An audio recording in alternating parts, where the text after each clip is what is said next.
D.C., headquarters of American Free Press newspaper. It is Thursday night. It is the 7th of September. This is a live broadcast, and I'm going to be joined tonight by a very interesting guest. I've never met the man. I just spoke to him very briefly for the first time on the show the other day, but many years ago I read his book when it first came out, and his name has been bouncing around out there on the internet, well, people have been talking about his work for a long, long time. His name is Tom Chittum. He's the author of a book called Civil War II. Now, we'll have Tom on here in a minute or two, but my understanding is that Tom's book, excuse me, folks, I understand his book is out of print at this time, and it's relatively hard to find. The good news is, though, that it is soon to be available on the Internet. Now, let's bring Tom Chittum up. I understand they have him on the line. Hi, Tom. Are you there? Yes, I am. How you doing? All right, Tom. Listen, good to have you aboard. We're going to go to a break very, very shortly here, but just wanted to mention now, when you were coming up, my understanding is that your book, Civil War II, is out of print at this time. Is that correct? That's correct. Okay, but it is going to be on the Internet in ebook form very, very soon. Is that correct? That's what we anticipate, yes. Yeah, well, that's the thing, folks. I was introduced to Mr. Chittum by a mutual friend of ours who is the proprietor and founder of America First Books on the Internet. He's setting up an Internet website, and if you go to amfirstbooks.com, AMFIRST books.com, that's like in America First, amfirstbooks.com, you will find the beginnings of a website that carries some of the writings of Tom Chittum. Under the section called Articles, you'll find some of Tom's writings, actually alongside mine and those of Colonel Don Grand Prix, who many of you are familiar with. But needless to say, that's where you can get some of Tom's writings right now, and in the future, we hope the book Civil War II will be up there. Tom, I read that book a long, long time ago. What year did it first come out? Oh, about 95, I believe. Yeah, 95. So we're talking really roughly, 10 years ago now, 10, 11 years ago. And I remember at the time that the book had quite an impact, and it still reverberates out there in the land. And you know what's interesting is that things have actually only gotten worse since you wrote the book. So what you were talking about then is really the setup for what you said was going to happen in the future, and now we are in the future. Is that not correct? Yes, things have gotten worse, and we can expect more of the same. Yeah, I'll tell you what, we are coming up to this break here in a minute, Tom. It's going to be with us here just very, very shortly. So we're going to hold our thoughts until that music ends and a nice little commercial comes up. But I do want to welcome you on this show. You are someone who is quite controversial, and if anybody's afraid of controversy, I don't think they want to listen to this show tonight. But if anybody wants to learn something important, they may want to stay tuned. So we're going to hit the break here in just a second, and when we come back, we'll hit the road running. So welcome aboard, Tom Chittum, and folks, fasten your... With Russia and China through their ally, Iran. Military action when food shortages occur will divert food supplies to the military. The administration tells us to get non-perishable food.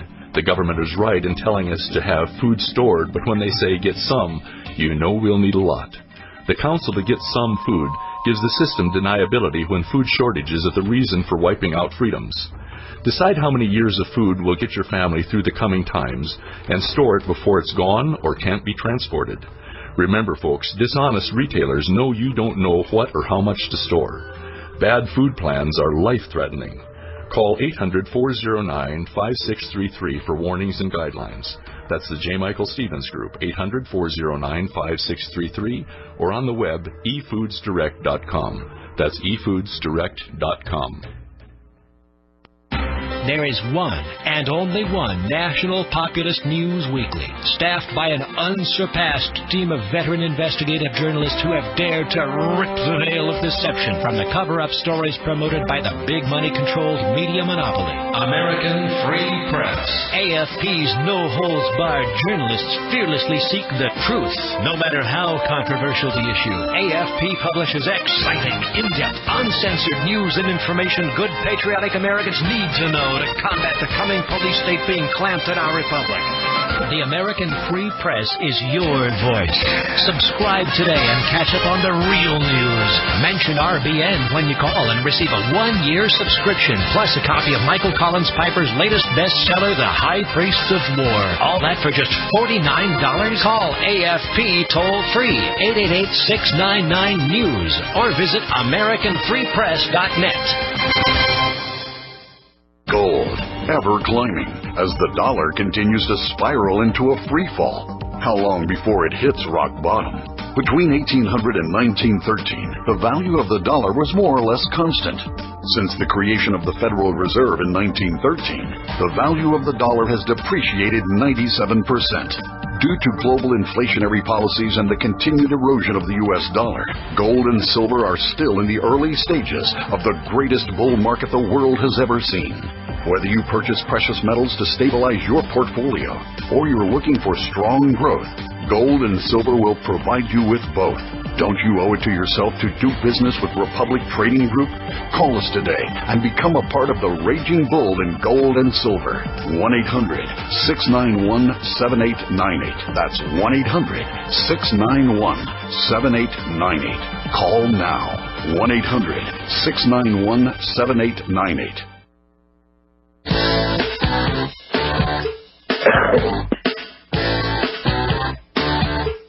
Welcome back, ladies and gentlemen. This is Michael Collins Piper coming to you from Washington, right here on the Republic Broadcasting Network. Our special guest tonight is Tom Chittum. That name is spelled Chittum, and he is the author of the book Civil War II. Plus, he's the author of a host of very interesting writings that reflect his outlook on the world, which has been shaped in large part by his own experience as a man who has had some very real upfront involvement in fighting communism and fighting for freedom. Tom, could you give us a little brief background on yourself there? Because I think it's important for people to understand that you're someone who kind of knows what you're talking about. Well, okay, I got mixed up in my first war, Vietnam, because I didn't know any better. I was a grunt there. For 1 year in the 173rd Airborne Brigade, I got mixed up in my next war because I flat out needed the money, and I needed it real bad. And I was in Rhodesian territorials. That's like their National Guard for 2 months, patrolling the boondocks of what was in Rhodesia. And I got mixed up in my third war because I was just flat out bored. And I fought in with the Croatian army against the Serbs in Croatia, was it 91, 92, for about 5 months as a grunt. Okay, so you've seen some real action in your lifetime, but you actually think that ultimately we're going to have some action on our own soil here, don't you? Eventually, it looks like to me as if the establishment is trying to instigate a civil war here, just as they did in Yugoslavia. Yeah, this is something that it's a frightening concept for Americans. But we constantly hear in the alternative media, so-called, we constantly hear people saying, we need solutions. Well, in some respects, your prediction of a possible civil war here, you almost take it from a positive standpoint, in a sense that you think that might be kind of a cleansing effort for what's been happening here in the United States today. No, in fact, just quite the opposite. I made that clear in my book. I thought that the best scenario we could have is that we Americans decided to stay united in one nation. That was the best scenario. Well, that's ultimately the best. Yeah, right. Ultimately the best. But as far as the cleansing experience, no, it was. I mean, you're talking 4 or 5 years of civil war and millions, possibly even more dead. So no, I wouldn't call it a cleansing experience. I'd call it a nightmare. But you think it's would you say it is an inevitability, or would you think that? I mean, you don't think it would be the best thing for America? It would be the very worst. Yeah, well, nobody wants to see civil war break out here, but the racial conflicts that have been developing over the past. I mean, we saw it all beginning with the civil rights era. Now we have a massive influx of immigration, both legal and illegal. Would you say these are contributing factors to what could be the civil war forthcoming? Contributing factors, yes, but the main factor contributing to the Civil War is that the establishment, the actual people in power, the Bilderbergers, the Pilgrim Society, the Trilaterals, the CFR, you name it, all these think tanks and foundations, they are trying to instigate it and stir it up when they should be trying to do the exact opposite. They are the real problem, and we can't avoid a civil war until we get all of those people out of power and replace them with honest, sane people.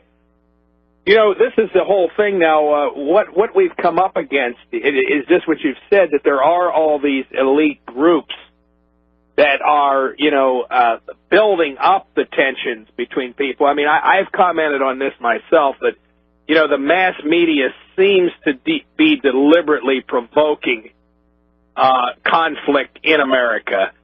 But on the other hand, if this is what they want, do you think that is all part of it? In other words, are they actually stimulating and funding the groups that are? Well, I mean, we know that they are. Let's put it this way: we know that these establishment elite organizations have been promoting racial what should we call it? Racial disunity or racial conflict. Agitators, separatists, you name it, that sort of people. The people like the Minuteman Civil Defense Corps, the Mixed American Legal Defense and Education Fund, those, just to name two of them. There are more, though. Well, now, that's very interesting. I've talked a little bit about some stories that we've had reported here in the Washington area about the Minutemen, and I know a lot of people in the audience are very favorably inclined toward the Minutemen. You have kind of a differing point of view on that. Could you comment on that? Certainly. Let's start out with a Bilderberger. His name is William Kristol. When William Kristol was at Harvard, his roommate was a guy named Alan Keyes. I'm sure you heard of him. Mm-hmm. Alan Keyes is the head of a sort of financial outfit called Declaration Alliance, and Declaration Alliance has as one of his clients the Minutemen Civil Defense Corps, which is sucking money out of the Civil Defense Corps, which goes to Alan Keyes, which goes to William Kristol of Bilderberger. It's a Bilderberger front. Now, see, this is something that, we've touched on that in this program, and I'm glad to hear somebody else who's picking up on this because, the gut reaction on the part of a lot of people is to say, hey, the Minutemen are doing a good thing, and, we're all concerned about the borders. But when we have artificial groups that are popping up and manipulating things, well, this is what I've written about in my new book, The Judas Goats. We have a lot of people who are not leading us, but misleading us. And you would suggest then that that's all part and parcel of the effort to lead us toward more conflict.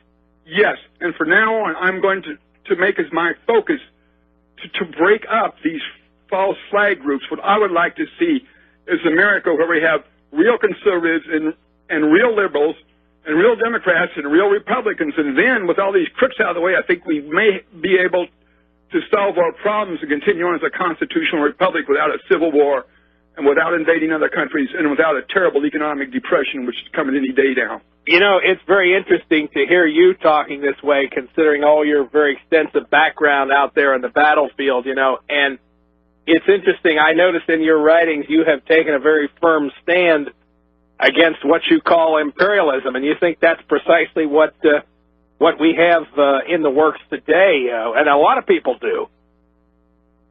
Yes, it is imperialism, and it's nothing new. Even before the First World War, a British, a British establishment figure called Mackinder wrote the blueprint for how they were going to conquer the world, and it's still in effect. And he said that the key to conquering the world is conquering Central Asia. basically Afghanistan, Iran, Tajikistan, all those Stan countries. He said, if you can do that, whoever rules that geographic region rules the world, and they're still trying to do it today. They're headed straight towards World War III, and they're trying to provoke a war with China and Russia, I think. Yeah, well, this is the whole thing. You know, it's reached a point where they are doing exactly what you're talking about. And, you know, it's funny. There's a lot of Americans who call themselves conservatives, who call themselves anti-communists, who call themselves patriots. I sometimes get the feeling that they would be very, very happy if the United States got into a war with Red China. Are people unable to shed that mentality? I mean, I'm not sure what to say. What do you think about that, Tom? Well, there are a certain percentage of people like that, and I regret it, because if we get in a war with Red China and we don't use nukes, we're going to lose. So think about this for a minute. I want to emphasize this. Our military is so demoralized. If it gets in a war where it takes more than 1 or 2 dead a day, it just goes straight downhill like we did in Vietnam. We can't take casualties. If we get in a serious war anywhere, it'll be all over. We'll be whipped. Yeah, and literally. This is what's interesting about it. You know, I think part of it comes from that old Cold War mentality that still hangs on and influences the thinking of a lot of people in what we call the Patriot movement. But, you know, I've always said, if we look back on it, the Cold War was a fraud. I mean, we had Chase Manhattan Bank operating freely in downtown Moscow, while at the same time U.S. taxpayers were helping build up the Soviet war machine, and there was all sorts of transfers of technology. So what was that Cold War all about? In my opinion, there's a sort of cartel of bankers, which I think is headquartered more or less in London, and it controls the banking system and all of Western civilization, literally. And they are presidents, aren't really presidents. They're more like short order takers in a restaurant or something. They're nothing. And we don't really have any history. That's what they've been in power. They took over America around about a century ago when they created the Federal Reserve System Corporation, whatever you want to call it, and they've been effective in charge here ever since. The last president to really oppose him was Kennedy, and we know what happened to him. Exactly, that's right. I mean, it's Can I ask you a question? I'm sorry, go ahead. May I ask you a question? Yeah, please, yeah. Okay, now, I have heard that Kennedy issued Treasury notes some months before his assassination. In your opinion, is that the primary cause of why they did it, or a contributing cause, or did it have anything to do with it at all? Well, there's kind of a myth there about that. There were U.S. notes released into the U.S. economy during the Kennedy administration. There's no question about that. A lot of people thought that was the last time U.S. notes were released into the economy. In fact, they released notes into the economy as late as 1966. Okay. But there's no question about the fact that Kennedy and his family were planning to move against the Federal Reserve. That was part of the long-term agenda of the Kennedy family. That certainly played a part in it, no question about it. What were the other contributing factors, if you could Hey, Tom, we got a break coming up here, and we also have a caller who's going to join us momentarily. Ladies and gentlemen, Michael Collins Piper here. We'll be back in a few minutes. You're free to call in here, 800-313-9443. 800-313-9443.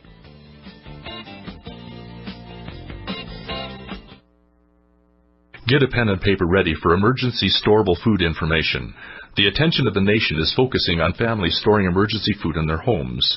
FEMA has recently proven that their fears of being unable to care for large numbers of people are justified. Hurricane relief in the South was a disaster. The system for tracking all food is now in place. There are numbered stickers on produce, grocery store ID cards track purchases, and now veterinarians will police the permitting and tagging of all livestock food production. The need to prepare has gone from a walk to a full-blown race. Major churches are telling their members, get food now. You'll never have to stand in a bread line if you have your own bread. For help with food supplies, call the J. Michael Stevens Group at 800-409-5633. That's 800-409-5633. On the web, efoodsdirect.com. That's efoodsdirect.com. Introducing Idea Sticks. Idea Sticks are self-adhering, so you simply peel and stick to create the look of hand-painted tile on your kitchen backsplash. Bring new life to kitchen countertops. Accent and coordinate kitchen appliances and accessories. The possibilities are endless. And because Idea Sticks are steam and heat resistant, you can even use them in your bathroom. Idea Sticks are removable, reusable, and washable, and won't leave marks or a sticky mess, so you can change to a new design at any time. During this special TV offer, you can order your very own Idea Sticks. A, the floral bouquet, B, the dolphin porthole, or C, the floral and fruit basket, for the amazing price of just $19.99. That's right, only $19.99. And that's not all. During this special TV offer, we'll even throw in a sheet of custom accents absolutely free. To order your very own Idea Sticks, call 1-800-564-5812. That's 1-800-564-5812. There is one and only one National Populist News Weekly, staffed by an unsurpassed team of veteran investigative journalists who have dared to rip the veil of deception from the cover-up stories promoted by the big money-controlled media monopoly, American Free Press. AFP's no-holds-barred journalists fearlessly seek the truth, no matter how controversial the issue. AFP publishes exciting, in-depth, uncensored news and information good patriotic Americans need to know to combat the coming police state being clamped at our republic. The American Free Press is your voice. Subscribe today and catch up on the real news. Mention RBN when you call and receive a 1-year subscription, plus a copy of Michael Collins Piper's latest bestseller, The High Priests of War. All that for just $49. Call AFP toll-free, 888-699-NEWS, or visit AmericanFreePress.net. Tom Chittum, author of the very famous book Civil War II, and as we said, it will soon be available on the internet in an online version at mfirstbooks.com, so you'll want to keep an eye on that website. There's also some very interesting commentary there by the proprietor, Bill Fox, and it's well worth checking the whole website out. They're going to be carrying ebook versions of my books as well, and also those of Colonel Don de Grand Prix and many, many other people. But as I say, even now, it's a very interesting webpage. In any case, we do have Tom Chittum on the line with us, and Tom, we've got a couple people who are already calling in with questions or comments, so I think we'll go right to the phone. Can I plug my 2 new books later? Yeah, please do. Okay. No, tell us about them now, Tom. Yeah. Okay, I'm going to have an address for people, so they might want to have a pencil. Okay, yeah. Get your pen and paper handy, ladies and gentlemen. After the third break, at the end of the half hour, we're going to give Tom's address out, and you can find out about his new books. Great, so get that pen and paper handy. All right, let's go to Henry from Connecticut. Henry, come on up. Henry, are you there? Hello? Henry, yes. How are you doing? Hello? Okay, can you hear me? Yes, I can hear you, okay, Henry. Yeah, you guys weren't pressing the right button. Okay. All right, I want to ask a question to your guest. Okay. All right, I'm in the state of Connecticut. Up here, we had a Zionist by the name of Lieberman. I'm not a registered Democrat, but I did register just recently so I can get the general election. There were people who were even around my age in their 30s to down to like 21 or so that voted, registered for the first time, and also people older registered to as a Democrat, even if they're not for either party, so that they could vote in this primary. And we made history nationwide as far as and even statewide, because it's the largest primary turnout in the state's history. Now, they got rid of Lieberman and put Lamont. Lieberman's going to run anyway on an independent ticket, even though he's not independent. Since you mentioned Alan Keyes, I want to know, what is Lamont connected with? Because I was told that he once was worked for the Rothschilds, one of the covered for the Rothschilds, so you wouldn't see the Rothschild name. You see his name to manage something with one of their banks or something, and then he broke away. And so I want to know what Lamont, this Democratic primary candidate that won the primary. What is he connected with? In any way? Lamont is from an old establishment family, which I'll call the Lamonts. He's a grandson of a pilgrim for sure. He's a grandson of a member of the Pilgrim Society. He may be a member of the Pilgrim Society yourself. If my wife will be kind enough to go get my book, which is right now, what in the next pilgrims? room. Now? There's different pilgrims. I understand this because the pilgrim stuff is fascinating. Which pilgrims? Now, you're talking about the English ones in 1620 is settled north of me in I'm Massachusetts? talking about a society called the Pilgrim Society, which was created in 1903 for the purpose of recolonizing and taking back over the United States of America by the British Crown. That's what he's a member of. I have not heard any rumor about his connection with any Rothschild people. It may or may not be true. I don't know. I just haven't heard of it myself. All right. Well, supposedly he was. He was like... It was like Jacob, not as big like the Federal Reserve, but it was like he was like managing or something from them. He made some money from that opportunity, and then he broke away from them. Well, I would just comment myself that if they are part of that Pilgrim Society linkage there, that I think in some respects would even tie back to the Rothschilds, because the Rothschilds themselves have been a driving financial force behind the British Empire. So that's essentially, it's interesting that you bring up this Pilgrim Society. A lot of people are not familiar with that. What state is it in, by the way? What state and city is it in? I mean, is it Massachusetts? Is it up here in Connecticut? Where? Well, Tom, do you have any background on that? I've read about the Pilgrim Society many years ago. I think they were primarily operating out of some of the New York families. What do you have to say about that? Their actual headquarters, they had two of them, one in New York and one in London, and they had 900 members in each. The membership was capped at 900 in each, supposedly, and passed here in America from father to eldest son, just like they do in Britain with the aristocratic titles. And that's one of the proofs that the Pilgrim Society is trying to recreate an aristocracy in here to reabsorption by the British Crown and taking us back to a sort of feudal medieval society.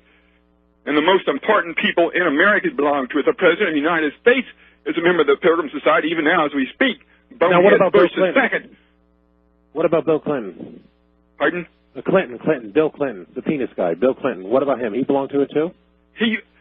Every member of the Pilgrim Society, every president of the United States automatically becomes a member of the Pilgrim Society, just as every American ambassador to the U.S. does. John Kennedy was a member of the Pilgrim Society. He was a member of a lot of other establishment organizations, but for reasons unknown to me, he revolted against them inside the Republic and was assassinated for his noble efforts. Okay, fellas, we have our break coming up here. When we come back, we're going to give the address where you can get Tom Chittum's new books. So get your pen and paper handy, and we'll come back to Henry, who's on the line from Connecticut. We have other callers lined up as well. This is Michael Collins Piper coming to you from Washington.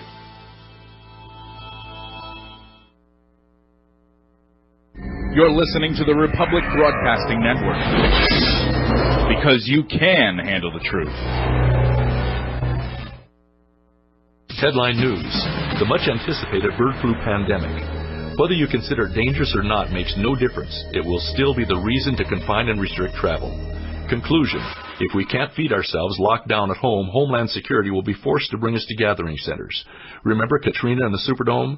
The World War II bomb shelters in England, and the concentration camps throughout history. They were all huge disease incubators infesting confinees with dozens of life-threatening illnesses. Even if the wimpy little bird flu can't get you, the camps and the immunization will.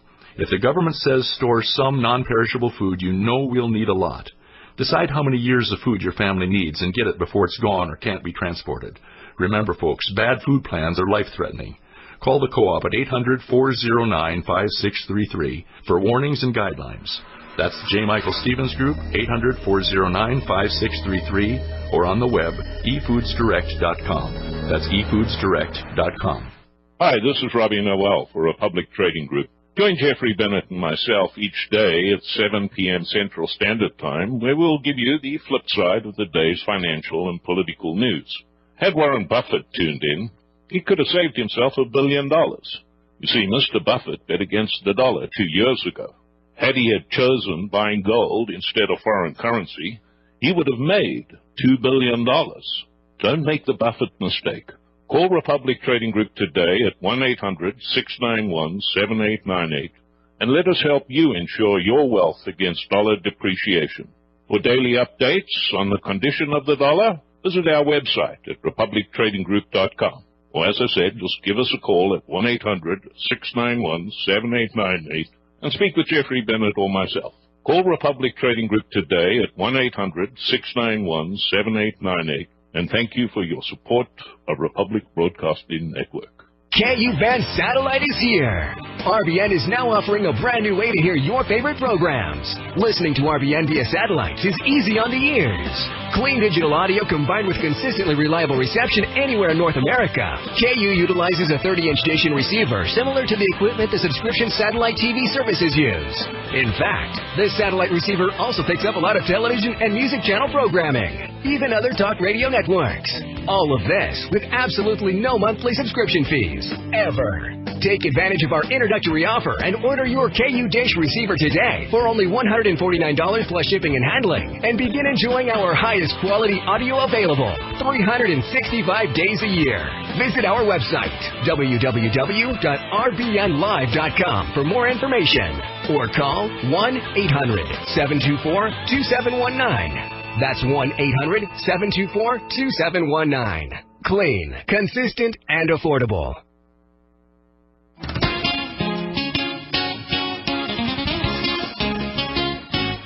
Welcome back, ladies and gentlemen. Michael Collins Piper here.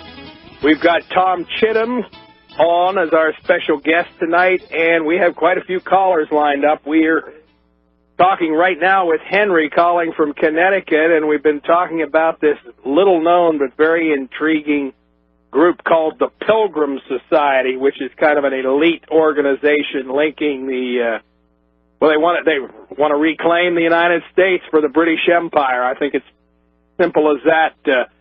Folks, Tom and Henry, I first heard of the Pilgrim Society in reading an old speech by a Congressman, Jacob Thorkelson, who served like only 1 or 2 terms in Congress, but he hit those fellas and he hit them hard. So did you have any further comments on that Pilgrim Society, Tom, or any further comments, Henry?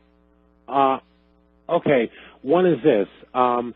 I thought that with that name Lamont, I thought that'd be French and not English, Lamont, and so I don't know why, there's wars between the French and the British anyway, so I kind of thought that, that's kind of interesting because I didn't think you'd have a Frenchman want to, fight for the British Empire. Now, the other thing is this. This is very important. Which one is more on top, Rothschild or Queen Elizabeth, or is it that Rothschild married into the family of Queen Elizabeth, and that's where, or the other way around? Because there's a great talk show host by the name of Jackie Petru who had some information, and she thinks it's the other way around.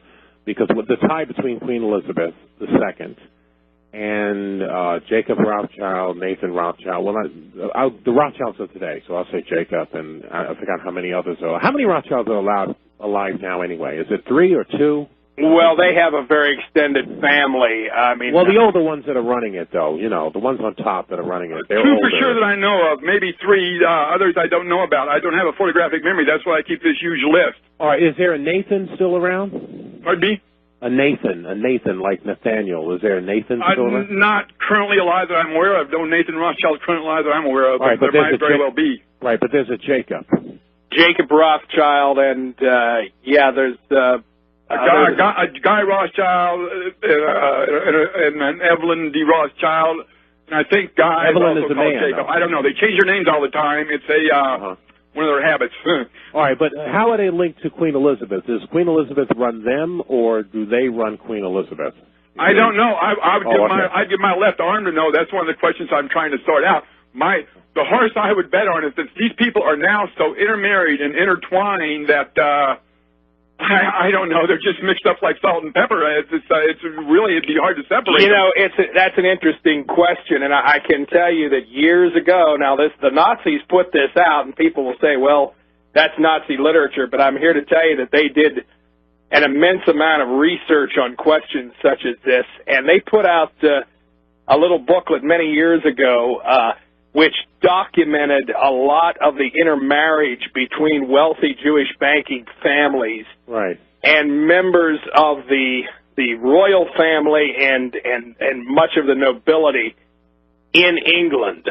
So, as I say... Well, everything the Nazis had were not necessarily a lie or not true, and that's, Right. No, I just qualified that because I know that a lot of people, when they hear the word Nazi, they will just assume that because it came from the Nazis. Yeah, right. Well, they ought to know, because I'm going to tell you something. I believe they killed Rudolf Hess because, one time they had all the ideas. Germany had a lot of engineering and all the ideas, but they didn't have the money. And I think the Rothschilds helped finance Hitler's Reich, and then Hitler just turned on them. He was just like kind of using them, and then he was going to turn on them later, which he did. That's why they took him out. There's so many of these aspects of history that, my God, it's hidden history, I always call it, but not hidden anymore because there are people like Tom Chittum who are out there working to bring it out. Yeah, that's good. Can I begin with a comment about Hitler? Yeah, go ahead. Okay, shortly after World War I, when he was still nothing but a corporal in the German army, he was put on a plane and flown to Berlin and put up in a mansion and given elocution lessons so he wouldn't sound like a hillbilly. Because even then, just after when he was... let me finish. When he was still a corporal, just after World War I, he was chosen by rich people to be the Fuhrer. It wasn't a populist uprising from the bottom. He was a stooge, and he was picked. He was on the payroll all along. He didn't break with them until, about 1940. And then Hitler became like an independent player. Before that, he was a tool of the bankers, and I want everybody to know it. Right. Well, one other thing. All right, one other thing before I go. I was told by a very smart Alabama guy named Richard Hall, he sometimes calls his show, he told me that the Rothschilds adopted Hitler, and they arranged the arrangement between Hitler's mother and Hitler's father, and also this thing about Hitler's mother and Hitler's father being cousins and being related, that wasn't true. It was not an interbred thing.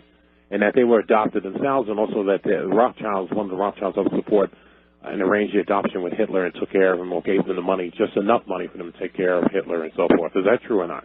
I just don't know. I don't know much about Hitler's genealogy or family history. I wish I did. All right. Well, the thing about them being cousins, I was told that's not real. That stuff about them being cousins, Hitler's mother and father being cousins, and they intermarried and had him. That's not true. They were not related. I know of a fellow who's done a very detailed genealogy of both sides of the Hitler family. Oh, really? How do you do that? That would be very difficult, right? What's that? Well, wouldn't that be very difficult since they don't know exactly, never seen his birth certificate or... Well, it's been some years since I actually looked at this material, but it was pretty convincing, and I think he laid to rest in some of his commentary the old legend that Hitler was a member of the Rothschild family, an illegitimate member of the Rothschild family. That story has circulated for a long time. That doesn't preclude, of course, the possibility that international bankers were financing Hitler. But of course. No, I don't think he was Jewish or related to them, because the Rothschilds are definitely Jewish. Okay. But there's a lot of people who have said, well, Hitler was a relative of the Rothschilds, an illegitimate son of one of the Rothschild sons, or things like that, or that his father was. But that really is just what I said, a legend. So. Well, we have quite a few other callers here that want to get in and talk. So, Henry, I appreciate your call. Let's go to Edward from Ohio. Edward, come on up. Hello? Hello, Edward. How are you? Okay, how are you? All righty. I'd like to talk with Tom. Tom, you said some interesting things about your wartime experience. That impresses me because I've never seen war myself. I'd like to hear more about Rhodesia. I don't know if you have time for it tonight, but regarding certain people stirring up racial strife, I've heard this before, but my experience is no one needs to stir up racial strife here in America. I myself am trying not to stir it up necessarily, and yet people are so provocative of certain races with just this in-my-face stuff. It's just, they anger me just the way they are, and no one has to stir it up. And I think I'll just get off the line because you got a lot of callers, and I really actually called in about something else because I can't hear you on the radio, Michael. So I'll just hang up and listen to your answer. Okay. Okay, I mean, I feel for the guy. I got the same problem, you know. If I don't like, I got to drive through a poor black neighborhood for my appointments at the VA hospital, and it scares the hell out of me. You know what I mean? Really. But at the same time, the real situation isn't the fault of those poor black people there. The situation is the fault of the people who keep them poor. All these crooks, the Bilderbergers, the Pilgrim Society, the Trilateral Commission, the CFR. If we can just get rid of them, we can end that poverty, and maybe they won't be so bitter against us. That's the real solution. Well, you know, I've always said, you know, living here in Washington, D.C. and seeing what's going on, I see all the homeless people, I see all the problems with drugs. It's always you live close enough to Washington, Tom, you know what it's all about. I mean, they spend billions and billions of dollars to send us in these imperial wars, but they can't resolve, or they can't reform a probation and parole system that can get people off the streets and into employment and away from drugs. You know, it's the money, the priorities, and that's all part of the game. Of course, the CIA imports the drugs that these people are using in the streets of Washington and causing the crime that happens, and which causes the racial strife. It's just this ugly, vicious circle that we can't seem to get away from. Can I give my address here? Yes, I was just going to bring that up. Please give your address out, Tom. Okay, Tom Chittum, Chittum, P.O. Box 83961. Repeat that again, Tom. I say again, 83961. 83961. Roger. And the city is Gaithersburg, Maryland, and that's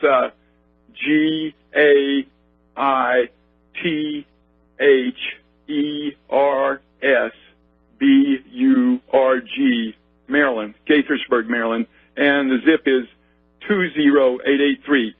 20883. So right. That's Tom Chittum, P.O. Box. Give that P.O. Box again, Tom. 83961. 83961. Mm-hmm. That's Gaithersburg, Maryland. Yep. And the zip code? 20883. Yes, and you have some other writings available now. Tell us about that. Okay, I got a collection of rants that was, some of them are posted on the web, some of them are still out, some have since disappeared, and some more rants that were never posted on the web, and I put them all together. There's about, 50 rants, and it's about 50,000 words long. That's $20. Okay. I'll pay the postage. And the other thing I have for sale is this gigantic list that is 293 pages long, containing about 15,000 names of people who belong to these establishment front groups like the CFR and the Trilateral Commission. They'll have to write and ask about that because it comes in 3 different versions and there's 3 different prices and there's too much to get into over the phone. Okay, well, I think people will be interested in that. You have your book of rants, as you call it. I call it Sergeant Skull's Field Manual for the Practical Modern Warrior. It's all about the military jams I got into in the current military situation.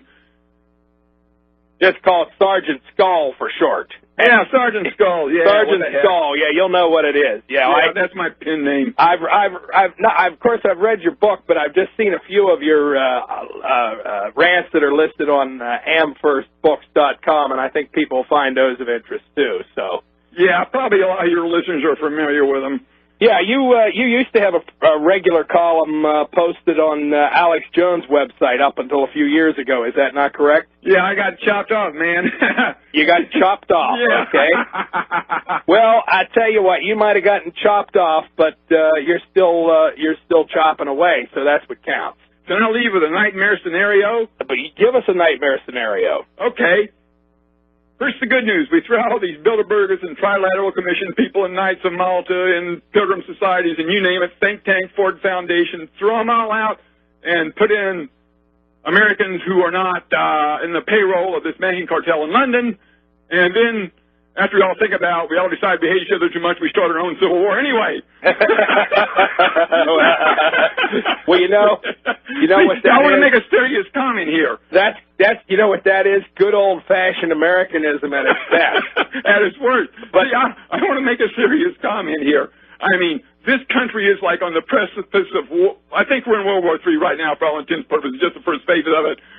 We're like in the first phases of depression. It's only going to get worse. We're probably going to have a civil war here. we've got to do some out-of-the-box thinking about this. I mean, really. I mean, you know, the reason I never get invited to almost any show is because I just don't belong to any club. I'm not a conservative, a liberal. I've just been shooting people all my life, and I've come to the conclusion that after it just shouldn't be first choice, and it never should be looked over anything positive. Well, what was it?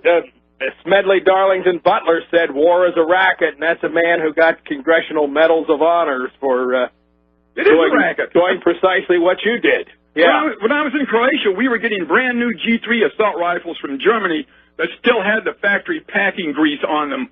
There was all kinds of stuff going on there that you people never heard about. You know, I think you and I are in the wrong business, Tom. We should have gone into the arms business instead of the idea business. We'd be rich and growth industry. We'd be rich, and we'd be members of the Bilderberg Group and the Pilgrim Society. Well, listen, I'll tell you what, we got a great caller out in Indiana called Country Boy who's chomping at the bit to come on up here. So let's bring Country Boy up. You wrote the prescient book, Civil War II. In it, you said words to the effect that watch some forms of government-staged atrocities like Oklahoma City for them to happen, and this will show you that we're getting closer to Civil War II. I ask you the question, do you see something like this perpetrated on illegal Mexicans to sway public opinion in this country, on having an immigration like Patriot Act railroaded through the Congress? In sure, other words, 911, plain and simple, inside job, treason, mass murder. Yes.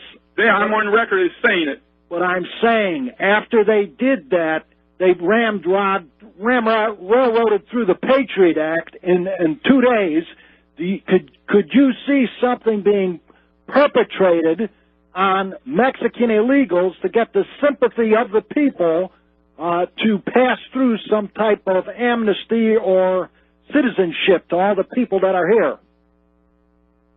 I'm not sure. I think that's kind of like a separate thing from 911. You know, they got so many pots on the pans bubbling away that it's kind of hard to keep going. The amnesty thing, whatever they say about it, for instance, just last night on TV, I saw Pat Buchanan debating a lady from, I think it was La Raza.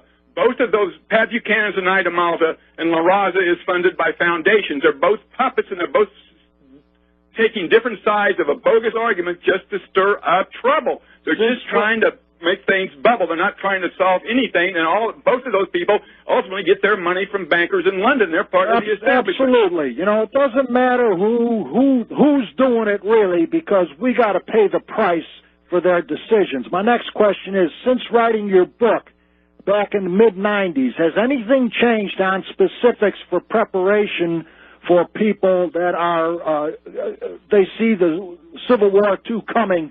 Has anything changed about how to prepare for it on the individual level? Well, I guess the honest answer is, if I had a lot of money, I would do what my publisher did. I would move to Central America on the side of a volcano and just wait till it blows over. But I don't. I'm just saying, like most of your listeners, I live from paycheck to paycheck, and I think we should put the emphasis on spreading the word and trying to do something about this, because if you don't have a pack of money, there's going to be nowhere to run. These people are in charge of all Western civilization. All right, outstanding. Also, did you say that you had published books since Civil War II? Yeah, one's just a collection of rants. It's not really a book, and the other one is not really a book either. It's a long list of about 15,000 names of people who belong to elitist organizations. Final question. Why did you get chopped off the Alex Jones website? I don't know for sure, but I have one comment about Mr. Alex Jones. How does anyone sneak into the Bohemian Grove with a BBC cameraman when everyone knows that the BBC is plugged directly into the throne of England? They knew that Joker was coming. They rolled out the red carpet for him. All right, we have a break coming up with a dramatic revelation preceding it. Stay tuned, ladies and gentlemen. This is Michael Collins Piper wrapping up a very interesting hour with Tom Chittum. We'll definitely have him back here again. Stay tuned. We got one more caller waiting to come aboard. Headline news: activation of our most decorated military divisions for confrontation with Russia and China through their ally, Iran. Military action when food shortages occur will divert food supplies to the military. The administration tells us to get non-perishable food. The government is right in telling us to have food stored, but when they say get some, you know we'll need a lot. The counsel to get some food gives the system deniability when food shortages are the reason for wiping out freedoms. Decide how many years of food will get your family through the coming times and store it before it's gone or can't be transported. Remember, folks, dishonest retailers know you don't know what or how much to store. Bad food plans are life-threatening. Call 800-409-5633 for warnings and guidelines. That's the J. Michael Stevens Group, 800-409-5633, or on the web, efoodsdirect.com. That's efoodsdirect.com. There is one and only one National Populist News Weekly, staffed by an unsurpassed team of veteran investigative journalists who have dared to rip the veil of deception from the cover-up stories promoted by the big money-controlled media monopoly, American Free Press. AFP's no-holds-barred journalists fearlessly seek the truth, no matter how controversial the issue. AFP publishes exciting, in-depth, uncensored news and information good patriotic Americans need to know to combat the coming police state being clamped in our republic. The American Free Press is your voice. Subscribe today and catch up on the real news. Mention RBN when you call and receive a 1-year subscription, plus a copy of Michael Collins Piper's latest bestseller, The High Priests of War. All that for just $49. Call AFP toll-free, 888-699-NEWS, or visit AmericanFreePress.net. It's true. Gold and silver have been a source of true wealth for years. In fact, people around the world have used these metals to buy and sell goods for over 5,000 years. And gold and silver will continue to be a source of true wealth for the foreseeable future. If you look back in history, you'll see that all fiat currencies have failed to maintain wealth or failed altogether. But gold has always protected its holder, a true asset, usable to anyone around the globe. As the value of your Federal Reserve note continues to depreciate, gold will be your only insurance. As an example, in 1975, you could buy a $40,000 home with 1,000 gold coins. Today, that same house is $400,000, yet you can still buy it with 1,000 gold coins. To find out more information on how to protect your wealth, call Republic Trading at 1-800-691-7898. That's 1-800-691-7898. All right, ladies and gentlemen, this hour is wrapping up all too fast, but as you know, beginning next week, I'm going to start doing a 2-hour broadcast here, which is going to make it possible for us to have even more extended discussions with great guests like Tom Chittum and more calls from the callers. In the meantime, Tom, we do have, and Tom, I definitely want to have you back very, very soon. But right now we have Carlos calling in from California. Carlos, you got just about a minute here to chat. Oh, yeah, real quick here. You guys were talking about the Pilgrim Society, and Fritz Springmeier wrote a book called The 13 Bloodlines of the Illuminati, in which he speaks of the Pilgrim Society being part of the New World Order, just like Cecil Rhodes was also trying to get a movement to bring the United States back to England, but he was actually financed by the Rothschild banking family, so he was in control by them. But, that's right. Getting back to Hitler, you know, the Schroeder Bank, the Bank of England, the Union Bank, all these banks actually financed Hitler, and they were owned by the Rothschilds and, of course, the Bush family, which are cousins to the Rothschilds and to the Queen of England. All these people are cousins. They run around together. But I think I think that Hitler was financed, and part of their objective was to decimate the Jewish population because they were envisioning setting up Israel in 1947, the coming years.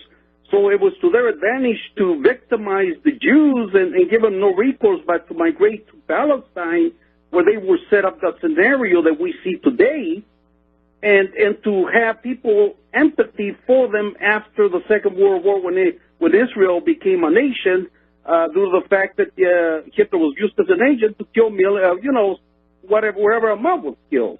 So all that, I think, was part of a script. In fact, What do you, Tom, what do you think about that scenario? I have some problems with it myself, but I'd like to hear what you have to say. Look, the guy covered a lot of ground, and I couldn't really hear him because I got shot up real bad in Vietnam. I suggest that if you would do the courtesy of having me on as a guest at some time in the future, he'd call in again, and you can summarize it for me because, frankly, I couldn't hear him. I'm sorry. Yeah, Tom, I should mention that. Yeah, Tom does has a hearing problem from his war service, so it's a little rough for him sometimes. But yeah, Carlos, that whole question of what Hitler was set up for, that's something would actually make a very interesting show and just get some of these ideas out there. There's so many things in history that are so subjective, and Tom has done a lot of research here into these power groups, as I have and as other people have done, and it's a lot of these questions will never be resolved, but that's something we'll talk about one night, and we'll have Tom talk about it too the next time he's back on board with it. So, Carlos, I thank you for your call. We're going to be wrapping it up here momentarily. Tom, give your address out once more, if you would, so people can write you. Okay, Tom Chittum, Chittum, P.O. Box 83961. Gaithersburg, Gaitersburg, Maryland, zip code 20883. All right, Tom, listen, I appreciate you coming on the program. I've known about you for years, and I finally get to meet you, although not directly. So we'll have to get together for lunch sometime here in D.C., Tom. Be my pleasure, sir. All right, listen. Thanks, my honor being a guest on your show. Thanks for coming on. We'll definitely have you back in the very near future here, and hopefully that Civil War II will be back out there available at amfirstbooks.com, so people should keep an eye out there. Okay, thanks, and keep your head down, buddy. All right, Bye-bye. Thanks a lot, Tom. All right, ladies and gentlemen, that is the legendary, and he is legendary, Tom Chittum. Thanks for tuning in. I'll be back here tomorrow night, God willing, and Monday we start the 2-hour broadcast. Should be a lot of fun. All right, thanks for your calls. Thanks for listening in. Stay tuned to rbnlive.com, the best network out there.